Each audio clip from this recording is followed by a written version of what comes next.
So I did try to write something light-hearted and fun, but I don't think that's what happened. So I'm just going to read it. Miss Finch. It was a crisp morning on Christmas Eve, and Fran waited on the platform for her train. It was busy, and the plastic bag she carried bit into her hand, weighed down by the large, pre-wrapped present she'd ordered from a new website her colleague had told her about in urgent whispers. "You can't tell anyone else about this," she said. "Imagine if everyone else started doing it." The train pulled up and she got on, finding a seat at the far end where the crowd thinned. She put the bag on her knee, unwilling to leave it on the seat beside her where anything could happen. She glanced down the aisle, and that's when she saw her. Miss Finch. It was definitely her, the old bag, only now her shoulders were bent and her hair white and her body much smaller. There was no mistaking her, though, that hard gaze and thin, furious lips. She was sitting at the other end of the carriage by the window and had no idea Fran was there and probably wouldn't even recognise her. Fran recognised her, though. She'd started at Collins Prep over 20 years ago at age 11. The others seemed to find it so easy, going from a small village primary school to a large secondary school, but not Fran. Maybe some were experiencing the terrible things that were happening to her at home, but probably not many.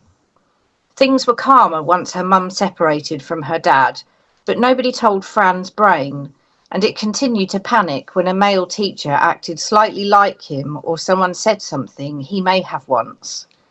It wasn't something she'd learned to articulate yet, though, not even to the nice lady in the office who appointed her a school counsellor and told her that if she found herself unable to cope again, just go to the nurse's office. The first time she went to the nurse's office, it was because the mere idea of spending an hour with Mr. Hafford made her heart try to escape her chest and run back home.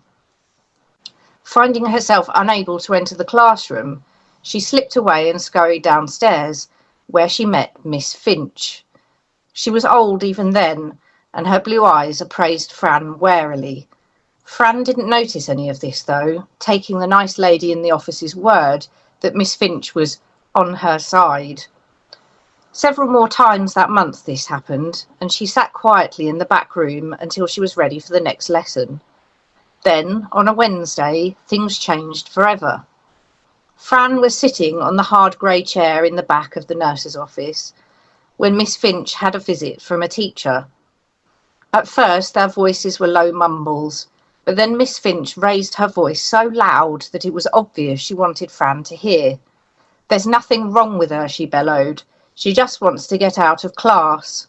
"Oh, really?" the teacher chuckled. Fran leaned to the side, making herself visible to the teacher. Their eyes met, and the woman's expression filled with shock and guilt. "She's just a lazy little girl," Miss Finch continued, "who wants to be babied. Well, she'll find out the world isn't like that."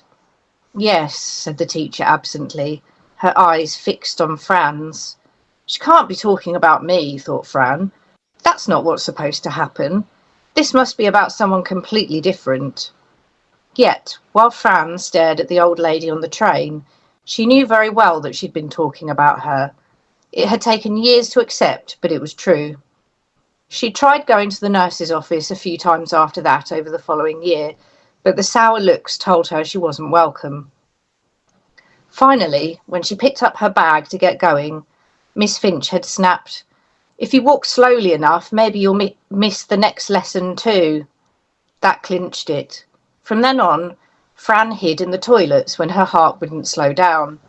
Her panic attacks continued to get her in trouble right through to the final year, but explaining what was happening seemed even more impossible now because of her, Miss Finch. The old wanker sat by the window. "Excuse me," Fran said, sitting in the seat opposite her on the train. The other's rheumy eyes took a moment to focus. "Are you Miss Finch? Were you a school nurse at Collins Prep in Dinsmore?" For a tiny second, Fran thought she was about to say no, that she'd got the wrong person after all, but her thin lips smiled. Yes, I was. Did you go there? I did. I hope you don't mind, but I'd like to give you one of my gifts. She waved away the protestations and reached into her bag, pulling off the label addressed to her sister. She felt a hand press against the cardboard, reaching from God knows where. Even holding the box felt wrong, unnatural. Here, said Fran. Make sure you wait till Christmas Day. Okay. Thank you, Maggie. That's that. Yes.